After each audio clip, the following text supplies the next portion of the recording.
जय Hind everyone, let's go. चलो class start करते हैं फिर। ओके, हेलो, मैं सारमी, मैं नितेश निराला आप सभी का स्वागत करके number 1 educational platform UP board high school Vidyakul पे। जब आंखों में अरमान लिया, मंजिल को अपना मान लिया, तब मुश्किल क्या आसान क्या, जब ठान लिया तो ठान लिया। प्यारे बच्चों, कैसे हो आप सभी लोग? उम्मीद है आप सभी लोग बहुत ही बढ़िया होंगे, मस्त जबरदस्त तरीके से पढ़ाई कर रहे हो। बेटा, मैं आपके सामने लाइव हमेशा आता ही रहता हूँ, चैप्टर्स के नहीं वन शॉट्स करवा रहा हूँ, इंपॉर्टेंट क्वेश्चंस करवा रहा हूँ, लेकिन मैं आज से आप लोगों को हर चैप्टर्स के वन शॉट भी देने वाला हूँ, जो कि आप लोग के लिए बेहतरीन तरीके से एकदम रामबाण साबित होने वाला है। आप लोग बहुत डिमांड करते हो कि सर जी एक बार एनसीईआरटी के जितने भी मोस्ट इंपॉर्टेंट क्वेश्चन है वो हमें करवा दीजिए। तो बेटा जी, आज मैं आप लोग के सामने आपकी क्लास 10th के बुक का पहला चैप्टर रियल नंबर्स, जिसे हम हिंदी में वास्तविक संख्याएं कहते हैं, इसका वन शॉट लेकर के आ गया हूं।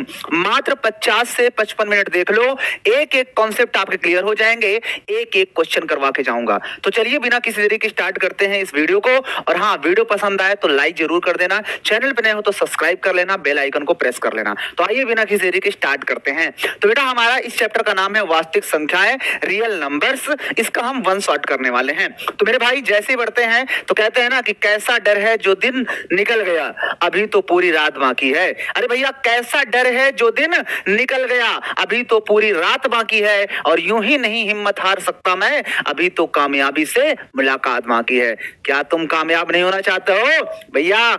बोर्ड एग्जाम की खोपड़ी पे छेद करना है ना, टॉपर लिस्ट में टॉप पर रहना है ना, तो मेरे साथ स्टार्टिंग से एंड तक देख लेना, क्योंकि ये maths doctor Nitesh Nirala sir तुमको बनाएगा टॉपर, और नंबर 1 टॉपर का भी, टॉप लिस्ट का भी टॉप नंबर वाला। ठीक है ना? तो बस मेरे साथ बने रहो यार। आइए, मजे से पढ़ेंगे, बहुत मजा आएगा। ठीक है ना? तो आइए, वास्तविक संख्या का जो हमारा पहला एक्सरसाइज है, एक्सरसाइज 1.1, उसके हमारे सामने क्वेश्चन है। क्वेश्चन कह रहा है कि निम्नलिखित संख्याओं को अभाज्य गुणनखंड के रूप में क्या करिए, व्यक्त कीजिए। तो देखिए, हमारे सामने पहला क्वेश्चन है, इस क्वेश्चन को सबसे पहले करेंगे। तो देखिए, क्वेश्चन हमारे पास क्या है, ये पहले क्वेश्चन को हम लोग कर रहे हैं 140। तो हम यहाँ पे 140 को लिखते हैं ऐसे, और 140 लिखने के बाद इसे इस तरह से क्या कर देते हैं, ब्रेक। 2 से काटेंगे, 2 से 1 जा 14, और फिर से 2 से, तो 2 से काटोगे तो 35 बार में कट जाएगा, राइट। और अब कितने से कटेगा, 5 से, तो 5 7 35 हो जाएगा, और फिर ये 7 से 7 एकम 7 हो जाएगा। तो तुमने देखा कि 140 को हमने जब तोड़ा, जिसके अभाज्य गुणनखंड क्या बने, 2 से 2 बार कटा है तो 2 की घाते 2 लिख देंगे, और गुने में 5 से 1 बार में तो 5, और फिर गुने में 7। यही हो जाएगा हमारे इस प्रश्न का सटीक उत्तर। चेक कर लो, ठीक है, यही उत्तर हो जाएगा। डन है क्या? क्या किसी कोई समस्या? इजी है ना? आइए नेक्स्ट क्वेश्चन भी देखते हैं। बहुत ही प्यारा क्वेश्चन हमारे सामने है, इसको भी हम लोग हल करेंगे। इसको भी हल कर देते हैं फटाफट। इसको भी सेम प्रोसेस से ही करना है। हमारे पास क्या गिवन है, हमारे पास दिया है 156, और 156 को भी सेम प्रोसेस से तोड़ना है। पहले 2 से कट रहा है, तो 2 सते 14, एक बचेगा, 2 अठे 16। अब कितने से काटेंगे, 2 से, तो देखो 2 त्याई 6, एक बचेगा, 2 9 18। अब कितने से काटेंगे, 3 से, तो 3 से काटोगे 13 3 39। अब कितने से काटेंगे, 13 से, तो 13 एकम 13। मतलब तुमने जब इस 156 को तोड़ा तो ये क्या टूटा भाई साहब, 2 की घाते 2 में, 2 की घाते 2 में, और गुणते में 3 गुणते 13, 3 गुणते 13। इसका मतलब ये हो गया कि ये आपके सामने जो है वो इस प्रश्न का सही और सटीक उत्तर हो जाएगा। बोलो, अभाज्य गुणनखंड करना कितना आसान है? इतना आसान तो लौंडिया पटाना भी नहीं होता। मतलब इतना आसान तो कोई मित्री को भी नहीं बना पाओगे ना इतना आसानी से, जितना आसानी से क्वेश्चन बन रहे हैं। ठीक है ना? Sorry for that. आइए आगे बढ़ते हैं, आगे बढ़ते हैं। अगला क्वेश्चन देखते हैं, क्वेश्चन नंबर 3। क्वेश्चन नंबर 3 की बात करते हैं तो ये भी बहुत ही प्यारा क्वेश्चन है। आइए क्वेश्चन नंबर 3 देखते हैं। हमारे पास दिया है 38 25, 38 25। अब इसको कितने तोड़ेंगे, बोलो? इसको देखो कितने तोड़ सकते हैं। तो देखो 8 3 11 12 13 13 5 18। 3 से काट दें, चलो तो 3 से काटो, 3 कम 3, ये 3 दूना 6 होगा, 2 बचेगा, 3 कम 3 हो गया, और ये 3 दूना 6, 2 बचेगा, 2 इसके साथ 3 7 21, 1 बचेगा, 3 5 15। अब कितने से काट दें, फिर से देखो 7 5 12 12 13 14 15। 3 से फिर से काटो, 3 चौके 12 हो जाएगा, और ये 3 दूना 6 हो जाएगा, 1 बचेगा, 3 5 15। अब 5 से, तो 5 से काटो तो 5 8 40 हो जाएगा, और 5 बचे 25 हो जाएगा, है ना? देखो 5 8 40, 2 बचेगा, 5 5 25। अब कितने से काटे, 5 से ही, तो 17 5 85 हो जाएगा, और 17 को हम 17 से ही काट देंगे, 17 एकम 17। मतलब कि हमारे पास जो 38 25 को हमने तोड़ा, तो ये मेरे भाई कितना आ गया हमारे पास, तो देख सकते हो 3 से 2 बार कटा तो 3 खाते 2, और गुने में हमारे पास 5 से 2 बार कटा तो 5 ही घाते 2, और फिर गुने में 17 से 1 बार में कटा तो 17। ठीक है मेरे भाई, तो ये हो जाएगा हमारे इस प्रश्न का उत्तर। चेक कर लो मेरे भाई, मजा आ रहा है ना बढ़िया, फैंटास्टिक क्वेश्चन। एक और करवा दूं ये वाला, चलो आइए इसको भी करते हैं, मजा आएगा। देखो बड़े आसानी से तुम लोग कर लोगे। कैसे करोगे? देखो इसको तुम गाना गाते हुए भी कर सकते हो। गाना गाते हुए देखना, गाना गाते हुए कैसे करेंगे, कैसे गाते हुए करते हैं, जल्दी बताओ। देखो ध्यान से, पहले हम क्वेश्चन लिख लें 5005। देखो अब मैं गाना गाते हुए इसको कर दूं। देखो, सांवली सलोनी तेरी झील सी आंखें, इनमें न जाने कहाँ खो गया है मेरा दिल। सांवली सलोनी तेरी झील सी आंखें, इनमें न जाने कहाँ खो गया है मेरा दिल। ओ सांवली सलोनी तेरी झील सी आंखें, उनमें न जाने कहाँ खो गया है मेरा दिल। चेक कर लो, यहाँ पे पहले मैंने ऊपर नीचे काट दिया, लेकिन यहाँ पर सीरियल से लिखेंगे, पहले सबसे छोटा, फिर उससे बड़ा, फिर उससे बड़ा, फिर सबसे बड़ा, है ना। इजी, आराम से हो जाएगा, घबराने का नहीं। ओके चलो आगे बढ़ूं। वेरी नाइस, आइए आगे बढ़ते हैं। नेक्स्ट क्वेश्चन ये रहा, बहुत ही प्यारा अमेजिंग क्वेश्चन है, इसे भी निपटा देते हैं फटाफट। तो क्वेश्चन हमारे पास कह रहा है 74 29, क्या है 7429। बहुत इंटरेस्टिंग है क्योंकि ये थोड़ा सा अलग नंबर से कटता है। ये आपको पता है 17 से काटना पड़ेगा। 17 से काटो, देखो 17 चौके 68, 68 हो गया, कितना बचेगा 68 घटा लो तो 8, 2 इधर और 6 बचेगा, है ना। 6 बचेगा क्या, बोलो 6 बचेगा, तो 6 इसके साथ जाएगा 62 हो जाएगा। तो 17 चौके 68 ज्यादा हो जाएगा, 17 तो 51 कर देंगे, 51 के बाद 17 सत्ते 119, है ना। अब कितने से काटेंगे, 19 से काटो। चलो 19 से काटो, 19 दुना 38 होता है, 19 दुना 38, 5 बचेगा, 19 त्रिक 57। अब कितने से, 23 को हम 23 से ही काट देंगे, तो 23 से कम 23। मतलब तुमने इस 74 29 को तोड़ दिया कितने में, तो पहले देख सकते हो 17 से कटा, उसके बाद 19 से कटा, देन हमारा कितने से कट गया, देन 23 से कट गया। इस तरह से हमें इस प्रश्न के आंसर्स को निकालना होता है। चेक कर लो, इजी है ना। एक एक कॉन्सेप्ट, एक एक क्वेश्चन आपके क्लियर हो गए। डन। चलो अब मैं आगे बढ़ता हूँ। नेक्स्ट क्वेश्चन ये कहता है पूर्णांकों के निम्नलिखित युग्मों में एचसीएफ और एलसीएम ज्ञात करो, और फिर कहता है जांच कीजिए कि दो संख्याओं का गुणनफल बराबर एचसीएफ गुणित एलसीएम। भाई साहब ये आप पढ़ के आए हो कि दो संख्याओं का गुणनफल हमेशा उनके एचसीएफ और एलसीएम के गुणनफल के बराबर होता है। कभी ऐसा नहीं है कि 3 संख्याओं का गुणनफल एचसीएफ एलसीएम के बराबर, वो गलत हो जाएगा। 2 संख्याओं का तुम गुणा कर दो और उनका एचसीएफ एलसीएम जितना आता है उनको गुणा करने के उनके बराबर ही आता है। तो आइए पहले क्वेश्चन को निपटाते हैं फटाफट। तो यहाँ पर हमारे सामने पहला क्वेश्चन क्या गिवन है, दिया है 26। 26 एक संख्या है और एक क्या है, तो 26 को तोड़ लो तो बेसिकली 2 गुणित 13 जुड़ जाएगा। तो मुझे इसको ऐसे करने की जरूरत नहीं है, डायरेक्ट लिख देंगे। 91 को भी आराम से लिख सकते हैं, 13 7 91 तो 7 गुणित 13, है ना। अब मैं इन दोनों का निकालूंगा एचसीएफ, तो इन दोनों का एचसीएफ निकाल लो सबसे पहले। अगर हम एचसीएफ निकालने बैठ जाते हैं इस 26 और 91 का, तो क्या आएगा, जो दोनों में है तो दोनों में 13 दिख रहा है। अगर मैं इन दोनों का एलसीएम निकालने बैठ जाता हूं कि सर जी 26 और 91 का एलसीएम क्या होगा, तो एलसीएम में वो सारे नंबर उतरते हैं जो दोनों में होते हैं। 2 भी है और फिर उसके बाद 7 भी है, उसके बाद 13 भी है। सबको गुणा करा दीजिए तो कितना आ जाएगा, 182 हो गया। तो आपके पास एचसीएफ भी आ गया, एलसीएम भी आ गया। अब हमें जांच करना है।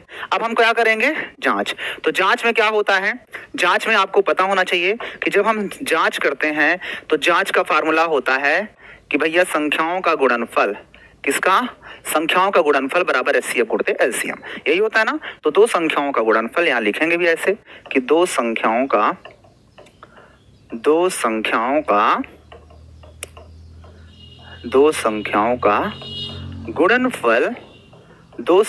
का गुणनफल बराबर क्या हो जाएगा, उनका एचसीएफ और उनका एलसीएम का गुणन।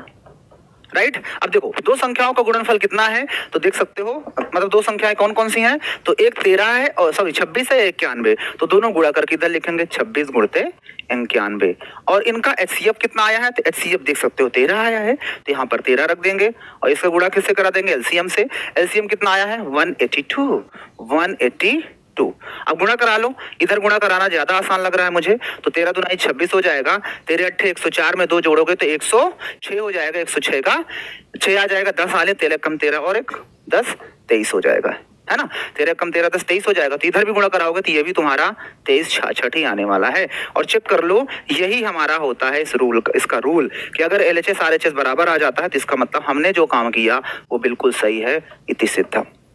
भाई साहब चेक कर लो, बाद में मत रोना, और ये बहुत ही इंपॉर्टेंट है आप सबके लिए, ठीक है ना। बिल्कुल वैसे ही कि मोहब्बत कर गई अखियां न धड़कन के खबर लागल, बिल्कुल सेम वैसे ही है ये क्वेश्चन। आइए आगे बढ़ते हैं, नेक्स्ट ये क्वेश्चन भी कर लें। आइए इसे भी हल करते हैं, इसको भी हल करते हैं। अब देखो हमारे पास क्या है, क्वेश्चन है 510, तो 510 को हमें तोड़ना पड़ेगा। तो 510 को क्या तोड़ोगे, 17×51 में, जब इसको आप तोड़ लोगे 17×51 होता है, ऐसे इसको हम तोड़ सकते हैं 5 छक्का 30 में, इसको तोड़ सकते हैं 2 तिहाई 6 में, है ना। तो यानी इसका जो फैक्टर्स बनेगा वो बनेगा 2 गुणे 3 गुणे 5 गुणे 17। लिख लोगे ना, तोड़ के लिख लेना आप लोग, मैं डायरेक्ट लिख देता हूँ, ठीक है ना। अब जैसे अभाज्य गुणनखंड करना आता है ना, देखो 2 तिहाई 6 6 5 30, 30 से गुणा कराएंगे 17×51, इतना ही हो जाएगा। अब आते हैं 92 पे, तो 92 को भी तोड़ लेते हैं। 92 को तोड़ लो, अगर 92 दिक्कत कर रहा है तो 92 को ऐसे तोड़ लो, कितने से काटोगे, 2 से, 2 चौके 8 हो जाएगा, और फिर 2 छंगे 12, है ना, 2 चौके 8 और एक बचेगा 2 छंगे 12, 2 से 23 दूना 46, यानी कि 2 की घाते 2 आ गया और गुणे में कितना आ गया, गुणे में 23 आ गया, है ना। तो अब यहाँ पर इन दोनों का फिर से मुझे HCF निकालना पड़ेगा, इन दोनों का HCF ऑफ 510 और कामा 92, तो क्या हो जाएगा, तो दोनों में जो कॉमन है, तो दोनों में सिर्फ 2 दिख रहा है और 2 में अधिकतम घात 2 है, यहाँ पे 1 ही है, तो इसलिए न्यूनतम घात 2 आ जाएगी। अब LCM की बात करते हैं, अगर हम इसके LCM की बात करते हैं कि आखिर इस 510 और 92 का LCM क्या होगा, तो LCM में देखोगे तो वो नंबर उतरते हैं जो दोनों में होते हैं और साथ में जो बचते हैं उनको भी उतारे, सारे नंबर उतरने चाहिए अभाज्य गुणनखंड। तो 2 उतरेगा, फिर उसके बाद 3 भी उतरेगा, 5 भी है, फिर 17 भी है और 23 भी है, सबको उतार लेंगे। और उसके बाद तुम्हें पता है कि घात अधिकतम लगाते हैं LCM में, तो घात 2 की अधिकतम घात यहाँ पे 2 है, तो 2 लगा देंगे। फिर 3 एक ही बार आया है, 5 भी एक ही बार आया है अधिकतम, 17 भी एक ही बार, 23 भी, तो इनको सब गुणा करा लो। तो इन सबको गुणा करना कितना हो जाए, 2 दूनी 4 4 तेई 12 12 पंचे 60 और 17 छंगा में 102 हो जाएगा। 102 को गुणा करवा दो 23 से, तो 23 से गुणा करा लो, 23 दूना 46 हो जाएगा और 23 से कम 23 हो जाएगा, तो 23460 आ जाएगा। इसका गुणनफल कितना आ जाएगा, 23460। ओके, गुणा तो कर लोगे ना यार, गुणा करना तो आसान है, ये मत सोचना सर जी कैसे कर दिए फट से, वो आप लोग भी कर लोगे, गुणा करना कोई बहुत बड़ी बात नहीं। ओके चलो अब आते हैं जांच पे। अब इसमें भी वही काम करना है, इसमें भी बेटा जांच करना है। आइए इसमें भी जांच करते हैं फटाफट। जांच तो यहाँ पे लिखेंगे जांच या सत्यता की जांच। तो जांच में हम लोग क्या करते हैं, वही काम, दो संख्याओं का गुणनफल, दो संख्याओं का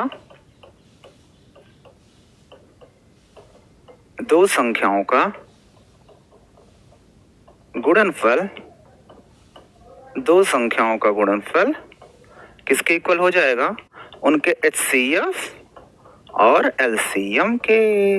ओके अगर HCF LCM के बराबर हो जाएगा दो संख्याओं का गुणनफल तो इसका मतलब हमारा सही है। तो आइए देखते हैं HCF और LCM कितना आ रहा है। तो HCF हमारे पास कितना है, सॉरी दो संख्याएं कौन सी, एक 510 है और एक क्या है, एक हमारे पास है 92, और इधर क्या है, एक संख्या हमारे पास है 23460, सॉरी LCM और HCF तो दो गुणा LCM है 23460, 23460।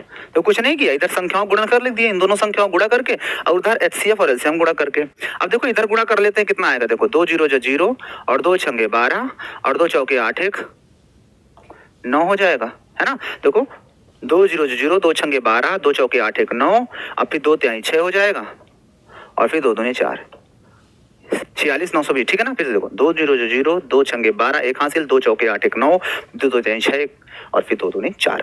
तीसरा भी गुणा कराओगे तो ये भी इतना ही आने वाला है 46 920, ठीक है ना, इतना ही आ जाएगा उधर भी। ठीक है मेरे भाई, अब बताओ अगर किसी कोई प्रॉब्लम है तो जल्दी से बता दो, इतना लिखने के बाद यहाँ पे आप लिख दीजिए इति सिद्धम। यहाँ पर आप इति सिद्धम लिख दो, सबसे अच्छा और सबसे सस्ता। चेक कर लो, क्या मैं इससे पहले वाले में नहीं लिखा हूँ? क्या लिखा हूँ, राइट, ठीक है ना। तो बिल्कुल सेम प्रोसेस से एक क्वेश्चन आप लोग के लिए होमवर्क है, डू योरसेल्फ। कर लोगे ना? बोलो अगर कर लेते हो तो मेरी तरफ से तुम्हें मिलेगा एक प्यारा सा स्माइल, है ना।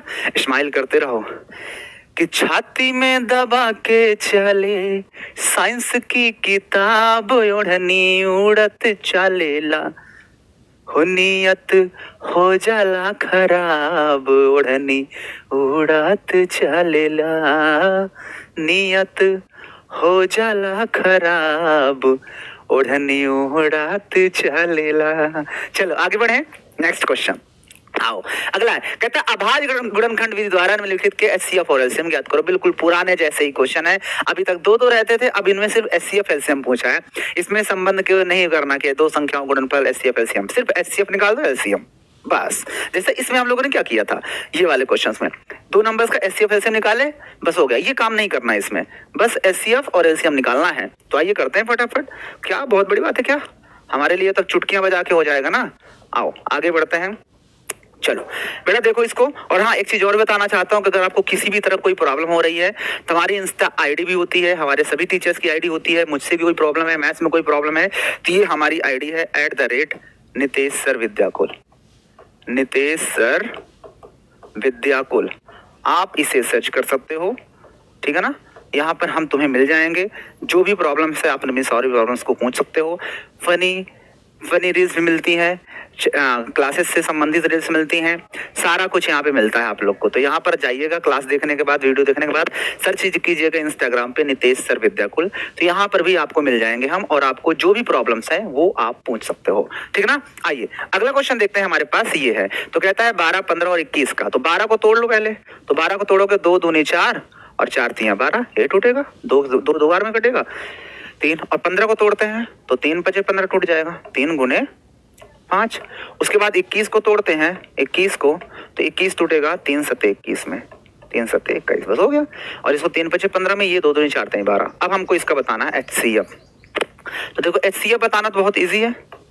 HCF 12, 15 और 21 का, जो तीनों में हो वही आएगा। तो तीनों में तुम्हें क्या दिख रहा है, ये सिर्फ 3 ऐसा है जो तीनों में दिख रहा है, 3 हमारा इसका LCM हो जाएगा, सॉरी HCF। अब LCM की बात करते हैं। अगर LCM की बात करेंगे 12, 15 और 21 के, तो ये हमें साफ साफ दिख रहा है, इसमें से वो नंबर उतारेंगे जो सब में है। देखो 2 भी दिख रहा है, 3 भी दिख रहा है, 5 और 7। तो 2, 3, 5, 7 सारे नंबर लिख लिए, 2, 3 और 5 और 7, यही नंबर है सब में मिला करके। अब इनकी घात अधिकतम लगाएंगे तो 2 अधिकतम 2 बार आया है, 3 एक ही बार, 5 एक ही बार, 7 एक, 2 दूनी 4, 4 3 12, 12 पंचे 60 और 60 का 7 6 42, 420। इसका आंसर कितना हो जाएगा, 420। सही ना। देखो 2 दूनी 4, 4 3 12, 12 पंचे 60, 60 गुणे 6 कर दो तो 7 6 42 और 1 0, ठीक है। ये हो गया हमारा इसके HCF, ये हो गया हमारे LCM, ठीक है ना। अब हालांकि HCF LCM ज्ञात करना था, तो चाहो तो इसको ब्रैकेट के अंदर कर सकते हो, क्योंकि हमें ये फाइंड आउट करना था, ठीक है ना। क्लियर है। अगर किसी कोई समस्या है तो मुझे एक बार जरूर बता दो, ठीक है ना। यहाँ पर भी आप देख सकते हो, यही चीज को हमने फिर से लिखा यहाँ पे, तो लिख दो ऐसे, और इससे क्या होगा, तुम्हें ब्रैकेट बनाने में आसानी हो जाएगी, ये ठीक है। नाइस। आइए एक क्वेश्चन और देख लेते हैं, इसके बाद आप लोग खुद से कर सकते हो ऐसे क्वेश्चन को, हल करते हैं इसको भी। आइए इसको भी हल करते हैं फटाफट। हमारे पास क्या दिया है, हमारे पास गिवन है 17। तो भाई 17 को तोड़ो, क्या टूटेगा भाई, 17 गुणते 1 ही हो जाएगा, और तो कुछ कटेगा नहीं। अगर हम बात करें 23 को, तो 23 को तोड़ोगे भैया, 23 गुणते 1 ही होगा भाई, 23 गुणते 1 कुछ नहीं, तो 29 को भी तोड़ोगे, क्योंकि सारे नंबर हमारे क्या है, अभाज्य नंबर हैं, ये सारे नंबर अभाज्य हैं, राइट। अब देखो इन सबका हमें LCM और HCF बताना है। तो आइए सबसे पहले HCF बताते हैं इस 17, 23 और 29 का। तो तीनों में क्या कॉमन है, बोलो। कुछ नहीं तो 1 कॉमन है, सब में 1 दिख रहा है ना। उसके बाद LCM की बात करते हैं, तो LCM 17, 23 और 29 क्या हो जाएगा, ये तीनों नंबर ही आ जाएंगे, 17, 23, 29, 17, 23 और 29। सबको गुणा करा लो, कितना है गुणा कराने पर। हमारे पास हैं चीजें, हम उनको यूज करते हैं। अभी नहीं यूज करेंगे तो फिर कब यूज करेंगे भाई साहब, है ना। टूल्स हमारे पास हैं, डिसिप्लिन टूल्स होंगे मैथ्स में ये, तो यहाँ से हम उसको उठा लेते हैं फटाफट। हमारे पास है 17 का गुणा करना है, 17 इंटू कहाँ भाई साहब इसमें, 17 इंटू 23, 23 इंटू 29 तो हमारे पास कितना आता है रिजल्ट 11339 11339 यही है 11339 बिल्कुल सही। तो ये हमारा हो जाएगा इसका एलसीएम। ठीक है 11339। तो ऐसे आप लोग को फाइंड आउट करना है और आप लोगों ने शानदार तरीके से इसके आंसर को निकाल लिया। ये हमारा एचसीएफ हो गया और ये एलसीएम हो गया। अब बताइए कर लोगे ना आराम से? कोई दिक्कत हो रही है एचसीएफ एलसीएम ज्ञात करने में? बड़े आसानी से आप लोग निकाल रहे हो।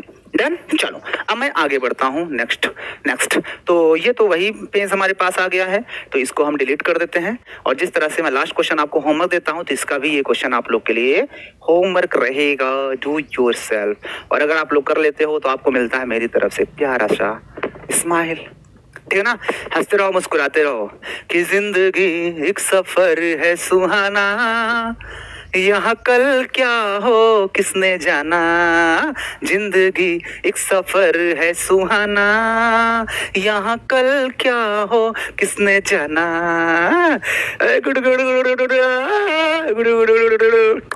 है ना? आओ आगे बढ़ते हैं। नेक्स्ट देखते हैं। हमारे पास एचसीएफ दिया है 2 नंबर का, एलसीएम बताना है ये 2 नंबर का। तो कितना इजी है, आइए इसको भी निपटा देते हैं फटाफट। हल डालते हैं और हल डालने के बाद आप एक फार्मूला जानते हो। हम एक फार्मूला जानते हैं कि 2 संख्याओं का गुणनफल, 2 संख्याओं का, हम जानते हैं ना ये वाला फार्मूला कि 2 संख्याओं का जो गुणनफल होता है, अभी हम पीछे पढ़ के आए थे ना इस फार्मूले को, कि 2 संख्याओं का जो गुणनफल होता है वो हमेशा उनके एचसीएफ और उनके एलसीएम के गुणनफल के बराबर होता है। तब यहाँ पर देखो 2 संख्याएं कौन सी हैं? तो 2 संख्याएं 306 और कौन सी है? एक संख्या 306 है और दूसरी 657 है। तो इन दोनों का गुणनफल क्या होगा? उनके एचसीएफ। तो एचसीएफ कितना दे रखा है? 9, तो 9 रख देंगे और हमें इसका एलसीएम बताना है कितना होगा। तो अब देखो मुझे एलसीएम चाहिए, तो इस 9 को इधर डिवाइड में भेजेंगे, तो 306 गुणते ये 657 हो जाएगा और इसकी डिवाइड में ये क्या आ जाएगा तुम्हारा? 9 आ जाएगा। इधर बचेगा क्या? एलसीएम। काट लो 9 से, तो देखो 9 7 63 हो जाएगा, 64 65 9 3 27 है ना? तो यहाँ पर तुम्हारे पास आ गया 306 और गुणे में 73 बराबर में कितना आ गया? एलसीएम।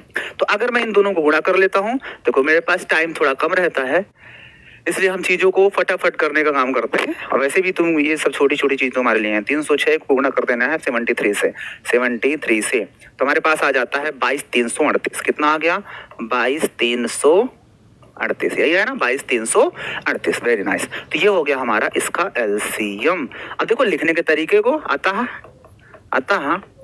एलसीएम किसका? 2 नंबर जो थे 306 और 657, ये कितना आया? 22338। तो 22338 को ऐसे ब्रैकेट के अंदर करके और इसे बंद कर देना होता है। ठीक है ना? और कमेंट में थोड़ा लिख भी देना हम कौन है? Maths doctor Nitesh Nirala sir. तो एकदम कमेंट्स को भर देना, एकदम पाट देना। ठीक है ना? क्लास कैसी लगी कमेंट करके बताना है आपको। ठीक है? ये देखो आपके सामने एलसीएम हो गया 2 नंबर का। ओके, ऐसे हमें क्वेश्चन को करने हैं। आइए अगला क्वेश्चन देखते हैं। कहता है जांच कीजिए कि क्या किसी प्राकृत संख्या n के लिए संख्या 6 की पावर n कभी 0 पर समाप्त होगी। मुझे बताओ 0 कब मिलता है? 0 तभी मिलता है ना अगर तुम्हें 0 चाहिए, तो कैसे आएगा? 0 चाहिए तो कम से कम 5 और 2 होना चाहिए। आपके पास कम से कम 1 0 मतलब 1 0 चाहने के लिए कम से कम 1 5 और 1 2 होना चाहिए। मतलब जैसे कि बच्चा पैदा करना है, अगर बच्चा पैदा करने के लिए एक माता और उसका एक पिता होना बहुत जरूरी है ना। अगर हमारे पास माता और पिता है तो बच्चा पैदा नहीं हो जाएगा? बिल्कुल बच्चा पैदा हो जाएगा, राइट? तो अगर एक बच्चा पैदा करना है तो माता और पिता का होना जरूरी है।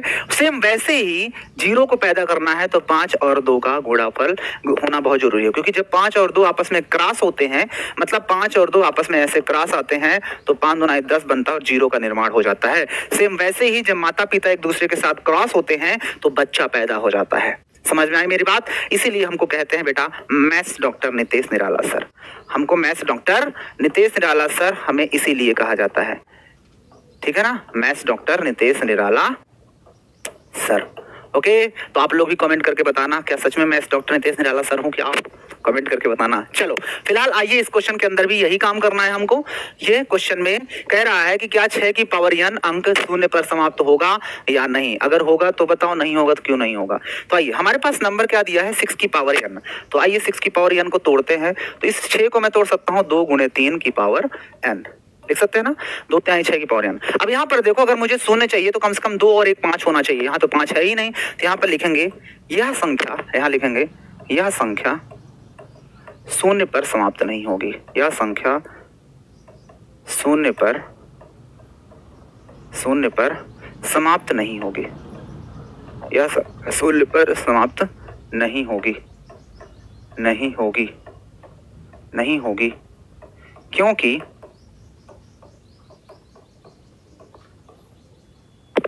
6 का गुणनफल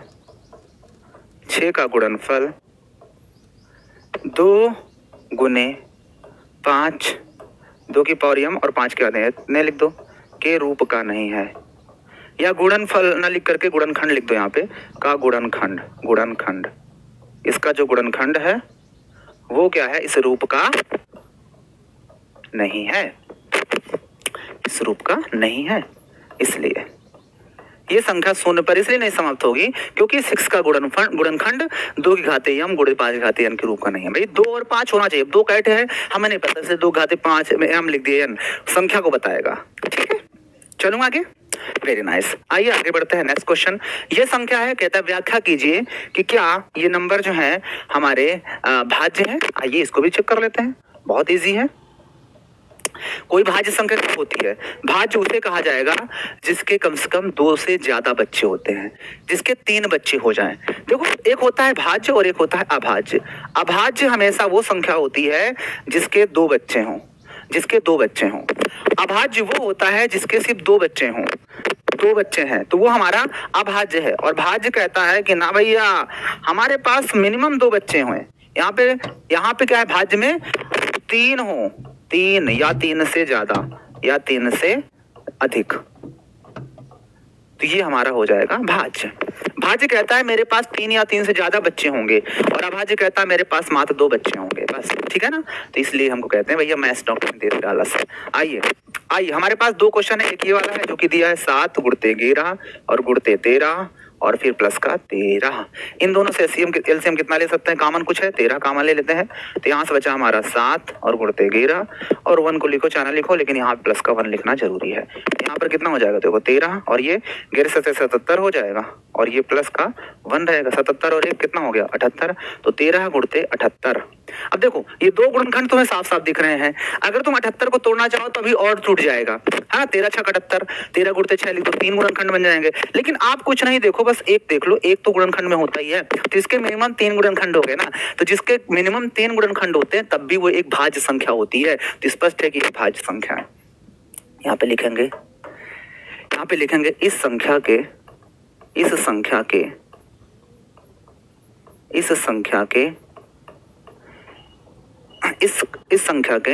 न्यूनतम 3 अभाज्य गुणनखंड हैं। इस संख्या के न्यूनतम 3 अभाज्य गुणनखंड हैं, अतः यह एक भाज्य संख्या है। अतः यह एक भाज्य संख्या है, भाज्य संख्या है। ओके, उत्तर हो गया। सेम प्रोसेस से दूसरा वाला भी है, इसे आप लोग कर लेना। देखो इन दोनों में एक ये टर्म है पूरा यहाँ से यहाँ तक एक ही है, इन दोनों से तुम 5 को कॉमन ले लेना, फिर जो बचेगा वो उस देखो ये 5 हो गया, ये सॉल्व करोगे जो बचेगा वो, और गुणे में कुछ नहीं तो 1 तो होता ही है ना, तो 3 इसके फैक्टर हो जाएंगे, तो ये भी भाज्य संख्या है। तो मेरे भाई ये क्वेश्चन आप लोग के लिए होमवर्क है, इसे आप लोग खुद से करोगे, डू योरसेल्फ। और अगर कर लेते हो तो मेरी तरफ से मिलता है एक प्यारा सा स्माइल। ठीक ना, हंसते रहो जिंदगी में, ठीक है ना। चलें आगे। ओके, आगे बढ़ते हैं नेक्स्ट। अगला क्वेश्चन देखो, हमारे सामने एक प्यारा सा क्वेश्चन आता है। क्वेश्चन कह रहा है कि किसी खेल के मैदान के चारों ओर एक वृत्ताकार पथ है। भाई साहब कैसा पथ है? एक वृत्ताकार पथ बनाया गया है और इस मैदान का एक चक्कर लगाने में सोनिया को 18 मिनट लगता है, जबकि इसी मैदान का एक चक्कर लगाने में रवि को 12 मिनट लगते हैं। तो कहता है मान लीजिए वो दोनों एक ही स्थान से और एक ही समय पर चलना प्रारंभ करते हैं, एक ही दिशा में चलते हैं, तो कितने समय के बाद वो पुनः प्रारंभिक स्थान पर मिलेंगे। बहुत इजी है। जब भी कह देगा तो दो लोग हैं, वो गोला एक वृत्ताकार पथ पे घूम रहे हैं, एक यहाँ से चलता है, दूसरा भी वहीं से चलता है, कितने स्पीड से, कितने मिनट लगता है उससे घूमने में, तो भाई कुछ नहीं, दोनों का एलसीएम निकाल दो। क्या निकाल दो? एलसीएम। कभी कभी क्वेश्चन के अंदर हमें दो चीज दे देता है, एक अधिकतम कितना समय लगता है, तो अधिकतम कंडीशन में फिर एचसीएफ निकाला करो। कह देता है न्यूनतम कितना समय लगेगा, तो न्यूनतम में हमेशा एलसीएम निकालो। जब कुछ ना लिखा हो तो क्वेश्चन ऐसे वृत्ताकार हो तो फिर एलसीएम निकालेंगे। ठीक है, समझ गए? तो आइए निकाल देते हैं इसका फटाफट एलसीएम। यहाँ पर हल में लिखेंगे एलसीएम, यहाँ पर हम निकालेंगे एलसीएम, एलसीएम ऑफ 12 एंड 15। तो आइए निकालते हैं। तो 12 का एलसीएम क्या हो जाएगा? 2 दूनी 4 और 4 3 12 और 15 को तोड़ लो तो 15 को क्या टूट रहा है? 15 या 18 है? 18 है। एक 18 है, एक 18 और 15 है, एक 18 है। 18 को तोड़ोगे 2 6 6 3 18। तो अगर अब यहाँ से तुम एलसीएम देखना चाहते हो इस 12 और 18 का, तो क्या आ जाएगा? देखो एलसीएम क्या होता है, जो दोनों में हो, 2 है और 3 है और घात अधिकतम वही लगाते हैं, तो 2 2 बार आया, 3 में 2 बार, 2 दूनी 4 4 9 36, तो 36। यानी उनको अब जो है 36 मिनट लगेगा एक साथ मिलने के लिए। तो लिख देना आगे, अतः वे पुनः एक साथ 36 मिनट के बाद मिलेंगे। ये आप लोग खुद से लिख लेना, ठीक है ना? इजी है ना? बहुत ही प्रेम से हमने सारे क्वेश्चन को निपटा दिए। ऐसे ही सारे क्वेश्चन हो जाएंगे। और हाँ, जितने भी लोग को दिक्कत है कमेंट करके बताना, और वीडियो में मजा आ रहा है ना भैया, फुल एनर्जी के साथ रहना, शानदार तरीके से मेहनत करते रहो, एक एक कॉन्सेप्ट आप क्लियर हो जाएंगे। और मैंने बताया ना, कोई भी प्रॉब्लम है तो हमारी Insta ID Nitesh sir Vidyakul Instagram पे सर्च कर लेना, वहां पर हम मिल जाएंगे। जो भी प्रॉब्लम है आपकी प्रॉब्लम्स को मैं दूर करूंगा। ठीक है, चलो फिलहाल आगे बढ़ते हैं। नेक्स्ट, अब हमारे पास पहली एक्सरसाइज तो फिनिश हो गई। अब ये दूसरी एक्सरसाइज के अंदर 2-3 तरह के क्वेश्चन बड़े इंपॉर्टेंट होते हैं। एक इस तरह का सिद्ध कीजिए √5 एक अपरिमेय संख्या है। कभी कभी अपरिमेय संख्या यहाँ पर √2 की जगह पे √3 दे देगा, √7 दे देगा, √11। तो सारे क्वेश्चन एक जैसे ही होंगे, चाहे यहाँ पे √2 हो, √3 हो, √5 हो, √7, √11 कुछ भी हो, इन सभी का एक ही मेथड होता है, विरोधाभास नियम से सॉल्व करना। एक क्वेश्चन को ध्यान से देख लो, इसके बाद तुम सारे क्वेश्चन कर लोगे। इसके बाद एक कॉन्सेप्ट और होता है इसका, उसको करेंगे, फिर हमारी एक्सरसाइज फिनिश। ओके, चलो तो आइए देखते हैं इस क्वेश्चन को हम लोग कैसे हल करेंगे। देखो इस तरह क्वेश्चन को हम लोग विरोधाभास नियम से हल करते हैं, तो हम यहाँ पे विरोधाभास से लगाएंगे। सिद्ध कीजिए √5 एक अपरिमेय संख्या है। तो यहाँ पे हम इसको मान लेंगे, क्या मान लेंगे कि माना ये √5 क्या है? माना √5 एक परिमेय संख्या है। एक क्या मान लेंगे इसको? एक परिमेय संख्या, एक परिमेय संख्या है, एक परिमेय संख्या है। ओके, जब ये एक आपकी परिमेय संख्या है तो इसका मतलब क्या हुई? सो दिस इंप्लाइज दैट, हम ये कह सकते हैं कि अगर ये √5 एक परिमेय संख्या है तो हम √5 को क्या a/b जैसा नहीं लिख सकते? लिख सकते हैं ना? a b है क्या, तो उसको ब्रैकेट में लिख के दिखा दीजिए, जहां a और b सहअभाज्य संख्या है, a और b सहअभाज्य है। और सहअभाज्य का मतलब होता है कि उनका HCF 1 होगा, 1 के अलावा कुछ नहीं होगा, साहबा। और साथ में b is not equal to 0, क्योंकि अगर b 0 हो जाएगा तब भी तो ये परिमेय संख्या नहीं बनेगी, इसलिए। अब क्या करेंगे, चुप्पे से इसका गुणा करा देते हैं इधर, तो ये हो जाएगा हमारा b√5 बराबर में a। इसको मानेंगे क्वेश्चन नंबर फर्स्ट। अब इस रूट को हटाने के लिए मुझे दोनों पक्षों क्या करना होता है? वर्ग। तो लिखेंगे दोनों पक्षों का वर्ग करने पर, दोनों पक्षों का वर्ग करने पर, दोनों पक्षों क्या कर देंगे? वर्ग करने पर। चलिए दोनों पक्षों को वर्ग कर देते हैं। तो अगर तुम इस √5 का स्क्वायर करोगे तो 5 हो जाएगा, और √b का स्क्वायर करोगे b स्क्वायर हो जाएगा, और बराबर में इधर a का स्क्वायर a स्क्वायर। चेक करो, अगर स्क्वायर करोगे तो √5 का स्क्वायर 5 हो जाएगा, b का स्क्वायर b स्क्वायर हो जाएगा, और बराबर में ये a का स्क्वायर a स्क्वायर हो जाएगा। राइट, अब मुझे सिर्फ b स्क्वायर चाहिए, तो b स्क्वायर बराबर क्या हो जाएगा? इस 5 को इधर भेज दो, तो a स्क्वायर डिवाइडेड बाई 5। अब तुम्हें पता होना चाहिए कि a स्क्वायर 5 से विभाजित होता है, सो दिस इंप्लाइज दैट सिर्फ a भी 5 से विभाजित होगा। कितने बार? मान लो c बार। और c क्या है? c एक पूर्णांक है। c क्या है? सी एक पूर्णांक। ऐसे लिखना भी पड़ेगा, टीचर को बताना पड़ेगा कि आखिर ये कहाँ से आया, ठीक है ना, सी एक पूर्णांक। अब यहाँ से तुम ए बराबर आराम से निकाल लो, तो ए बराबर तुम्हें साफ साफ दिख रहा है, 5 गुणा करा दो 5 सी। Question number second. बोलो कितने लोग हैं जिन्हें प्रॉब्लम कर रहा है, ये चीज इजी है, आराम से हो गया होगा, किसी भी तरह की कोई प्रॉब्लम नहीं हुई होगी और हम लोगों ने बड़े ही प्रेम से इस चीज को कर लिया। ओके, अब मेरी बात को जरा गौर से सुनने की जरूरत है, आप सभी लोग को मेरी बातों को अब गौर से सुनने की जरूरत है, ठीक है। अब मेरी बात को जरा गौर से सुनो।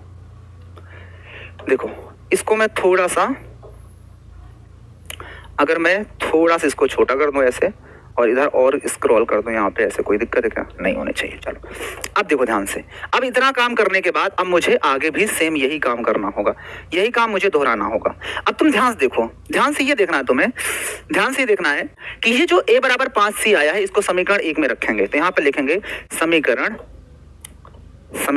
1 से, समीकरण 1 व 2 से, समीकरण 1 व 2 से। अब भाई a बराबर ये 5√5 है और यहाँ पे a बराबर 5c है, तो a दोनों में इसके इक्वल नहीं होगा, तो b√5 हमारा बेसिकली किसके इक्वल हो जाएगा, b√5 किसके इक्वल हो जाएगा, a के है, और a 5c की इक्वल है, तो क्या a की जगह पे 5c नहीं रख सकता हूं, तो रख देते हैं 5c, ठीक है। अब देखो फिर से वही काम, इन दोनों पक्षों का मुझे फिर से वर्क करना पड़ेगा, जैसे यहाँ पे किए थे, तो यहाँ पर भी दोनों पक्षों का हम वर्क कर देंगे। तो ये लो दोनों पक्षों को वर्क कर दो, तो जैसे दोनों पक्षों को वर्क करोगे तो b² हो जाएगा और √5 के स्क्वायर 5 हो जाएगा, और इधर स्क्वायर करो 5 के स्क्वायर 25 हो जाएगा और c का स्क्वायर c² हो जाएगा। ओके, अब देखो 5 से काट लो, 5 से कम 5 और ये 5 से 5 बचे 25।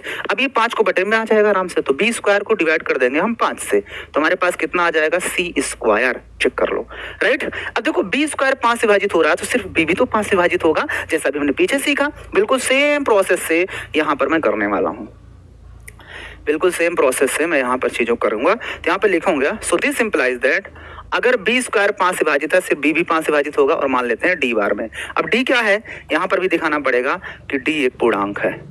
d क्या है, d एक पूर्णांक, d एक पूर्णांक, d क्या है बाबू, d एक पूर्णांक है। ओके, और जब एक d क्या हो गया, एक d को हमने मान लिया कि पूर्णांक है, तो इसका मतलब यहाँ से अगर हम b बराबर निकालना चाहते हैं तो 5 का d से गुणा हो जाएगा, 5d। इक्वेशन नंबर ये सेकंड तक हो गया था, ये थर्ड है। अब देख लो, अब देखो समीकरण 2 को और समीकरण 3 को देखो, हमने इन दोनों का a और b सहभाज्य थे, तो इनका HCF 1 आना चाहिए था, लेकिन यहाँ पर a और b का HCF कितना आएगा, यहाँ पे 5 और यहाँ भी 5 है, तो 5 उभयनिष्ठ आ रहा है, यानी कि फिर ये तो सहभाज्य नहीं हुए, हुए क्या, नहीं होंगे। तो यहाँ पर लिखेंगे यहाँ या समीकरण 2 व 3 से a और b का उभयनिष्ठ गुणनखंड, a और b का उभयनिष्ठ, a और b का उभयनिष्ठ गुणनखंड, a और b का उभयनिष्ठ गुणनखंड कितना है, 5 है, दोनों 5 आ रहा है। अतः विरोधाभास नियम से, अतः विरोधाभास नियम से, अतः विरोधाभास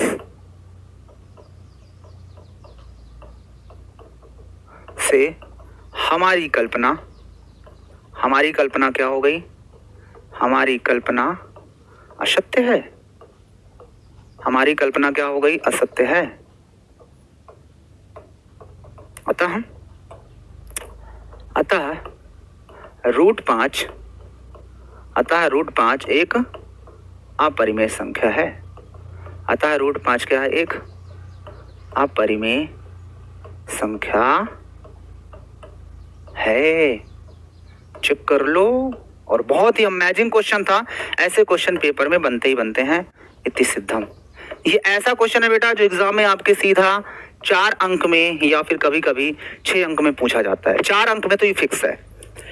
देख लो, बहुत ही प्यारा, बहुत ही अमेजिंग है। आराम से 50 से 55 मिनट में आपकी क्लास फिनिश हो जाएगी, बस देख लो ध्यान से, है ना बढ़िया क्वेश्चन, बहुत ही इंटरेस्टिंग, और ये इस चैप्टर का सबसे निचोड़ है, याद रखना, ठीक है ना। चलो आगे बढ़ते हैं। अगला क्वेश्चन कहता है सिद्ध कीजिए कि 3 + 2√5। अब देखो मैंने बता दिया ना यहाँ पे, अब यहाँ पे चाहे √5 हो, चाहे √2 हो, चाहे √3 हो, चाहे आपका √7, 11 कुछ भी हो, सबको ऐसे ही सॉल्व करना है।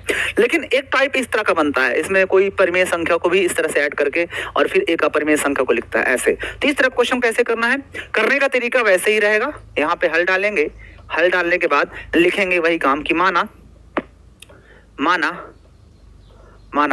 3 + 2√5 एक क्या है, एक परिमेय संख्या है, एक परिमेय संख्या है।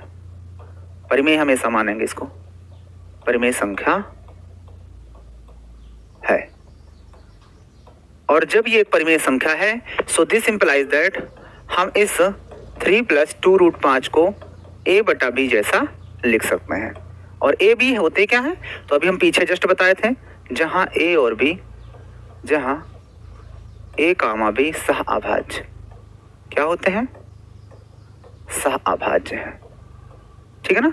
चाहो तो लिख देना b ≠ = 0। ओके, अब क्या करेंगे, हमें इस तरह क्वेश्चन में जो भी परिमेय संख्या उसको उधर भेज देंगे। तो 2√5 इधर रहने देते हैं और इस 3 को उधर भेज दो, तो a/b और ये -3 हो जाएगा। तो यहाँ से आपका 2√5 कितना आ जाएगा, बोलो, इन दोनों के एलसीएम ले लोगे तो क्या आएगा, a-3b और बटे में b। अब चेक करो, मुझे यहाँ से सिर्फ √5 को रखना है, तो 2 भी इधर चला जाएगा, तो a-3b ऊपर हो जाएगा और नीचे ये b के साथ ये 2 गुणे में आ जाएगा, 2b हो गया। अब देखो √2 एक अपरिमेय संख्या है और यहाँ पे a और b सहभाज्य संख्याएं थी, परिमेय संख्या के रूप में था, तो उनके साथ कोई भी जोड़े घटाएंगे तो वो भी एक परिमेय संख्या ही होती है। तो ये पूरा परिमेय संख्या है, ये अपरिमेय संख्या है। तो आपको पता है कभी भी परिमेय और अपरिमेय आपस में बराबर नहीं होती, इसका मतलब विरोधाभास से हमारी कल्पना असत्य हो जाएगी, दी गई संख्या एक अपरिमेय संख्या हो जाएगी। तो इसके आगे हमें बस लिखना है, इसके आगे हम लिखेंगे बस। और जो क्या लिखेंगे, यहाँ √5 ऐसे लिखेंगे, यहाँ √5 एक अपरिमेय, एक अपरिमेय, एक अपरिमेय तथा a-3b तथा a-3b और बटे में क्या है, 2b, बटे में 2b एक परिमेय संख्या है, एक परिमेय संख्या है, एक परिमेय है। अतः विरोधाभास ही तो हुआ ना, एक परिमेय और एक अपरिमेय हो रही है, तो विरोध नहीं कर रहे हैं दोनों एक दूसरे के। अतः विरोधाभास से हमारी कल्पना क्या हो गई, हमारी कल्पना असत्य है। ये लिखना पड़ेगा एग्जाम में भी, ये छोटे नंबर में आएगा, ये 2 नंबर में आएगा, ठीक है ना। अतः विरोधाभास से हमारी कल्पना क्या है, गलत है या असत्य है, असत्य है। अतः अब इसको लिख दो, अतः 3 + 2√5, यही ना, 3 + 2√5 एक अपरिमेय संख्या है, एक अपरिमेय संख्या है। चेक कर लो, इति सिद्धम, इति सिद्धम।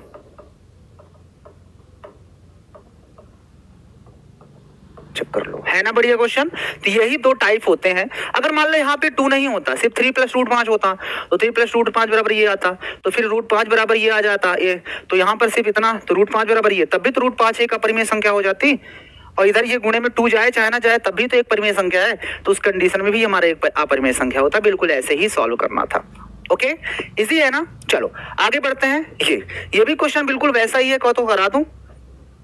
चलो इसको मैं लिखूंगा नहीं, इस बार तुम खुद से लिख लेना, बस मैं इसको शॉर्टकट में आपको लोग बता देता हूँ। शॉर्टकट में यहाँ पर भी आप लोग क्या मानोगे कि माना, यही काम कि माना 7√5 एक परिमेय संख्या है, मान लोगे ना ऐसे, क्या है, एक परिमेय संख्या है, एक परिमेय संख्या है। और जब ये एक परिमेय संख्या है तो आप जानते हो कि इस 7√b को हम a/b जैसा लिख सकते हैं। a और b क्या है आप आराम से लिख लोगे। और यहाँ से अगर आप √5 बराबर निकालना चाहते हो तो a के बटे में ये 7 आ जाएगा और ये b बटे में था ही।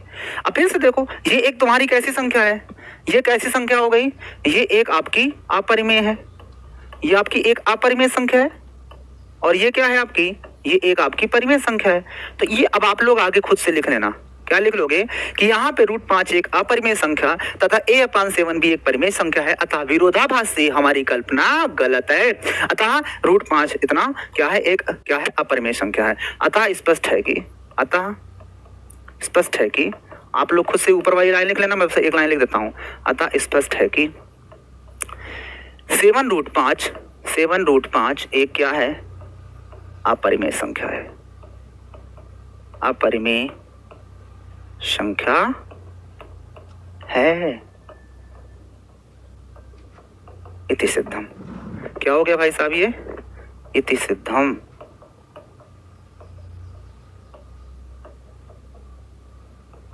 चेक कर लो, है ना फैंटास्टिक क्वेश्चन, ठीक है ना। ऐसे ही करना। अब ये क्वेश्चन आप लोग के लिए होमवर्क है, फिर से डू योरसेल्फ, आराम से कर लेना, ठीक है ना। और अगर कर लेते हो तो मेरी तरफ से मिलता है आपको एक प्यारा सा दिल, कि दिल दिया है जान भी देंगे ऐ वतन तेरे लिए, दिल दिया है जान भी देंगे ऐ वतन तेरे लिए, है ना। तो वतन के लिए तो जान आन बान शान सब कुछ कुर्बान है, ठीक है ना। तो बस एक बार कमेंट में लिख देना जय हिंद, जय हिंद, ठीक है ना। तो इस तरह से हम लोगों ने इस चैप्टर के जितने भी इंपॉर्टेंट चीजें थी सारा कुछ कवर कर लिया है। एनसीईआरटी के सारे मोस्ट इंपॉर्टेंट क्वेश्चन को कर लिए हैं, पूरे एनसीईआरटी को खत्म कर लिया है। तो बस आप लोग कमेंट करके बताना कि ये वीडियो आप लोग को कैसी लगी, और कमेंट में जरूर लिखना maths doctor Nitesh Nirala sir, और आग की तरह इस सेशन को शेयर कर दो, क्योंकि ये बोर्ड एग्जाम में एकदम आग लगाने वाली वीडियो है। तो मोस्ट इंपॉर्टेंट है हमारा ये चैप्टर 1 रियल नंबर्स, वास्तविक संख्याएं। इट्स वेरी इंपॉर्टेंट मैथमेटिक्स का चैप्टर है, ठीक है ना। तो इसको आप सभी को देखना है स्टार्टिंग से एंड तक। देख लिए तो थैंक यू सो मच। और एक जाते जाते आप लोग के लिए प्यारा सा क्वेश्चन है कि 2 - √5 कैसी संख्या, एक परिमेय है या अपरिमेय है या फिर अभाज्य है या फिर कोई नहीं है। तो जो भी इसका आंसर है वो आप लोग को कमेंट करना है। और हाँ, एक बार फिर से बता देते हैं कि नितेश सर विद्याकुल हमारे इंस्टा आईडी है, यहाँ पर भी हमसे जुड़िए, क्योंकि यहाँ पर भी क्लासेस रिलेटेड जितनी भी चीजें होती हैं हम बताते रहते हैं, फनी चीजें भी मिलती रहती हैं। तो सारा कुछ है, तो एक बार सर्च करना, मजा आ जाए तो फॉलो कर लेना। चलो आगे बढ़ते हैं। तो फिलहाल यहाँ पर होती है हमारी ये क्लास फिनिश। क्लास कैसी लगी कमेंट करके बता देना, और UP board maths doctor Nitesh Nirala sir comment कर देना, और क्लास के बारे में भी बता देना कि आपको ये वीडियो कैसी लगी, ठीक है ना। तो करते हैं इसको भी एंड, बाकी मिलेंगे फिर आपसे नई क्लास में, नए अंदाज में, नए चैप्टर के साथ। जो भी नया चैप्टर चाहते हो, दिक्कत है जो भी चैप्टर में, वो बता दो, उसी को पहले मैं वन शॉट डाल दूंगा। कमेंट करके बता देना, ठीक है ना, समझ रहे हो ना। क्योंकि ना संघर्ष ना तकलीफ तो क्या फिर खाक मजा है जीने में, बड़े बड़े तूफान थम जाते हैं जब आग लगी हो सीने में। तू हंस, तू मुस्कुरा, तू रोना कम कर दे, जिंदा है तो जिंदगी की नाक में दम कर दे। और कामयाबी हाथों के लकीरों में नहीं, माथे के पसीने में होती है। इसलिए ना हार होनी चाहिए, ना थकान आनी चाहिए। जीत के लिए निकले हो तो बस जीत होनी चाहिए, और मेहनत इतनी शिद्दत और ईमानदारी के साथ करो कि हार को भी हार से शर्म आनी चाहिए। तो मिलते हैं फिर नई वीडियो में, नए अंदाज में, नई एनर्जी के साथ, नए कॉन्फिडेंस के साथ। तब तक के लिए सभी को लव यू एंड जय हिंद।